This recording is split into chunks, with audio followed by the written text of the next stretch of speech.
पूरी दुनिया आज आर्टिफिशियल युग में इतनी आगे बढ़ गई है कि हम आर्टिफिशियल चीज़ों से जुड़े हुए दिनचर्या में शुरुआत करते हैं। उठते ही हम अपना दिनचर्या शुरुआत करते हैं। आपके हाथ में फ़ोन हो या फिर आपके कान में लगा हुआ ईयरफ़ोन, हेडफ़ोन, वो सारे कहीं न कहीं मशीन से जुड़ी हुई चीज़ें हैं और उसमें भी आर्टिफिशियल चीज़ें लगी हुई है, जिससे हम ब्लूटूथ कनेक्ट करते हैं वह भी, और या फिर आपका इंटरनेट।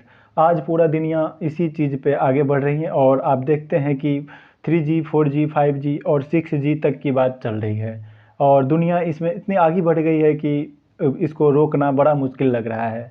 इंसान को जिस तरह से यह आर्टिफिशियल युग ने हेल्प किया है, उसी तरह से हमको नुकसान भी दिया है और हम जो है अपने सभ्यता को ख़त्म करने के लिए खुद ही आगे बढ़ते जा रहे हैं। और कई विद्वान जो है, कई वैज्ञानिक इस पे अपना विचार, अपना मत दे के गए हैं कि संभवतः जो ये आर्टिफिशियल ज़माना है, आर्टिफिशियल युग है, जो आने वाले टाइम में इंसानी सभ्यता को ख़त्म कर देगी और ख़त्म करके रख देगी। हालांकि ये कहाँ तक सच है ये हमें नहीं मालूम और हम बस इसमें अग्रसर है और आगे नए नए इनोवेशन के तरफ बढ़ रहे हैं और यह एक विवाद का विषय है कि आगे क्या होगा। हालांकि यह कितना सच और कितना झूठ है, यह आने वाला दिन ही। मेरा नाम है प्रेम और आज हम बात करेंगे यूरोपीय यूनियन की आर्टिफिशियल जो इंटेलिजेंस अधिनियम है, जो एक्ट है, उसके बारे में चर्चा करेंगे।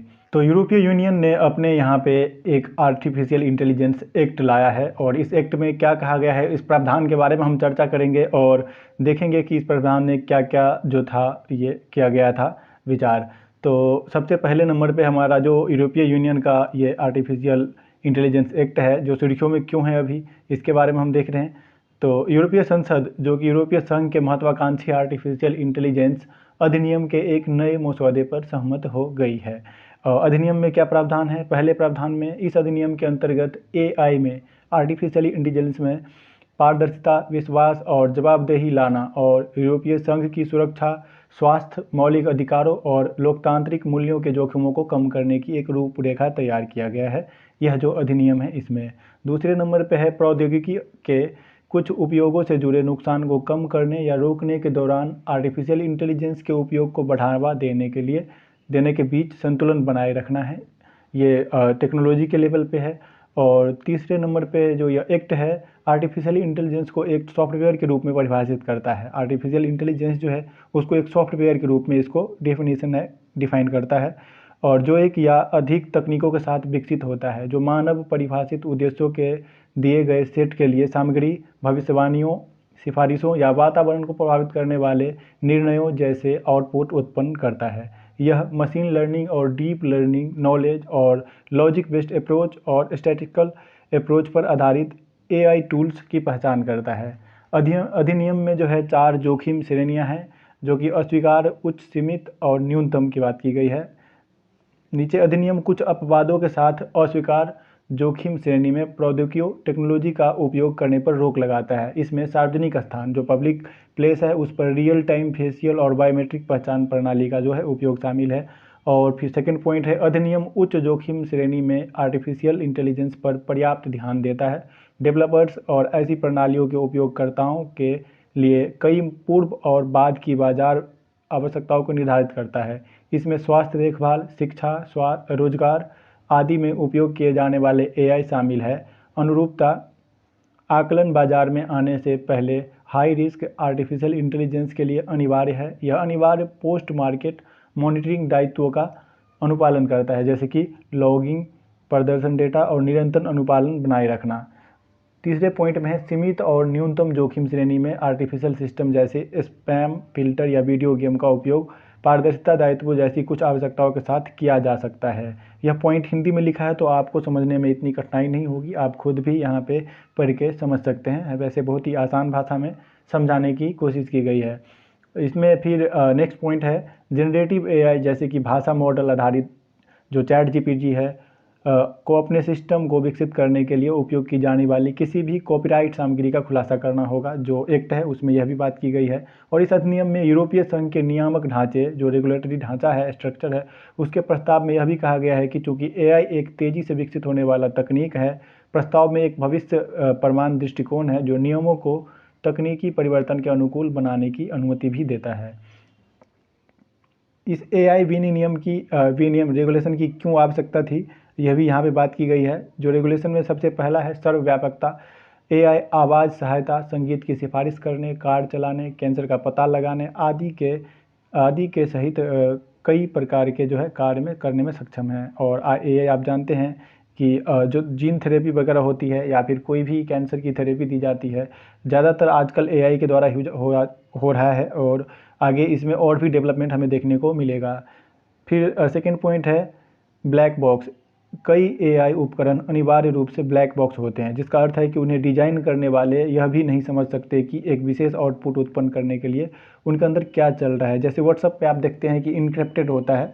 अब इनक्रिप्टेड कहाँ तक है ये तो नहीं, इसमें भी कई बार सवाल उठ जाता है कि इनक्रिप्सी जो है वो कहाँ तक है और वो देख पाते हैं कि नहीं। पर ये इनक्रिप्शन पे भी विवाद हो रहा है, कई बार सुप्रीम कोर्ट का भी इस पे मामला आया है न्यू व्हाट्सएप पॉलिसी के बाद। लेकिन वहाँ पे लिखा होता है इनक्रिप्टेड, मतलब कि जो आप और आपके बीच में कोई आपका फ्रेंड जो बात कर रहे हैं, उस बीच में जो बात चल रही है आप और आपके फ्रेंड के सिवा जिसका व्हाट्सएप है या व्हाट्सएप खुद भी नहीं समझ पाते हैं कि वहाँ पे क्या बातें चल रही हैं। तो ये हुआ इनक्रिप्टेड के मामला, यही बात यहाँ पे की गई है। तीसरे पॉइंट है जटिल और अस्पष्ट एआई उपकरण पहले ही गलत गिरफ्तारियों में प्रकट हो चुके हैं। उदाहरण के लिए GPT-4 बहुमुखी। फिर नेक्स्ट है हमारा मानव प्रतिस्पर्धी और वास्तविक दिखने वाली सामग्री उत्पन्न कर सकता है जो कि गलत हो सकती है और दूसरों द्वारा बनाई गई कॉपीराइट सामग्री का उपयोग कर सकती है। कॉपीराइट एक एक्ट है। कॉपीराइट कोई भी दूसरे द्वारा क्रिएट की गई कोई चीज़ जिसका हम उपयोग करते हैं अपने प्लेटफॉर्म या अपने द्वारा, तो वह कॉपीराइट के श्रेणी में आता है। आप किसी भी दूसरे की कोई कंटेंट को यूज नहीं कर सकते हैं। और फिर नेक्स्ट पॉइंट है ट्विटर के CEO एलोन मस्क और एप्पल के सह संस्थापक स्टीव वोजियान सहित उद्योग के हितधारकों ने एक खुले पत्र पर हस्ताक्षर किए हैं, जिसमें एआई प्रयोगशालाओं को समाज और मानवता के लिए संभावित जोखिमों का हवाला देते हुए GPT-4 से अधिक शक्तिशाली एआई मॉडल का प्रशिक्षण को 6 महीने के लिए रोकने के लिए जो है कहा गया है। एआई विनियम में क्या चुनौतियां हैं यह भी देखेंगे हम। जो आर्टिफिशियल इंटेलिजेंस रेगुलेशन में जो चुनौती हैं इसके लिए पहला समझ की कमी है। एआई एक जटिल और तेज़ी से विकसित होने वाली तकनीक है जिसमें नियामकों के लिए इसकी क्षमताओं और संभावित जोखिम को पूरी तरह से समझना मुश्किल होता है। कभी कभी डेवलपर्स के लिए भी यह जो है एल्गोरिथम का कामकाज की व्याख्या करना संभव नहीं हो पाता है। अब गोपनीयता और सुरक्षा, यह तो सबसे बड़ी है चुनौती और भारत में भी सबसे बड़ी चुनौती उभरी है, क्योंकि भारत में भी कई बार इसमें भी विवाद है। और जो हमारा पर्सनल लाइफ एंड लिबर्टी का मामला है आर्टिकल 21, उसके द्वारा कई बार याचिका दायर की गई है कि जो व्यक्तिगत डाटा है वो सुरक्षित नहीं है किसी भी सोशल मीडिया प्लेटफॉर्म पे। तो इसमें क्या कहा गया है देखते हैं। एआई सिस्टम बड़ी मात्रा में व्यक्तिगत डाटा एकत्र करता है, संग्रहित और विश्लेषण कर सकते हैं, जिससे गोपनीयता और सुरक्षा के बारे में चिंता बढ़ सकती है। कंपनियां पारदर्शिता की आवश्यकता की आलोचना कर रही है और उन्हें डर है कि इसका अर्थ व्यापार रहस्य प्रकट करना हो सकता है। अर्थात मतलब कि आप देखते होंगे कभी भी आप गूगल पे कुछ सर्च करते हैं और गूगल पे सर्च करते ही आपको पता चलता है कि आप यूट्यूब पे वीडियो देख रहे हैं और वहाँ पे आपको उसी रिलेटेड आपको कोई ऐड दिखाया गया। आप मान के चलिए कि फ्लिपकार्ट पे कुछ सर्च करके देख रहे हैं और फ्लिपकार्ट से आप ख़रीदा नहीं है आपने या फिर ख़रीद भी लिया है, तब भी आपको उसी फ़ोन या उसी प्रोडक्ट से रिलेटेड आपको यूट्यूब पे दिखाया जाएगा एडवर्टाइजमेंट। ये जो है यहाँ पे बात की गई है इस पॉइंट में। दूसरा है जवाबदेही की। जवाबदेही जो है एआई सिस्टम के कार्यों के लिए व्यक्तियों या संगठनों को जवाबदेह ठहराना चुनौतीपूर्ण होता है, खासकर अगर सिस्टम स्वायत्त और विकसित हो, ऑटोनोमस हो और डेवलप हो पूरी। तो अंतर्राष्ट्रीय समन्वय एक दूसरा पॉइंट है। एआई एक वैश्विक तकनीक है जिसका अर्थ है कि प्रभावी होने के लिए रेगुलेशन की सीमाओं को पार समन्वित किया जाना चाहिए। हालांकि अलग अलग देशों में अलग अलग नियामक दृष्टिकोण और प्राथमिकताएं हो सकती है।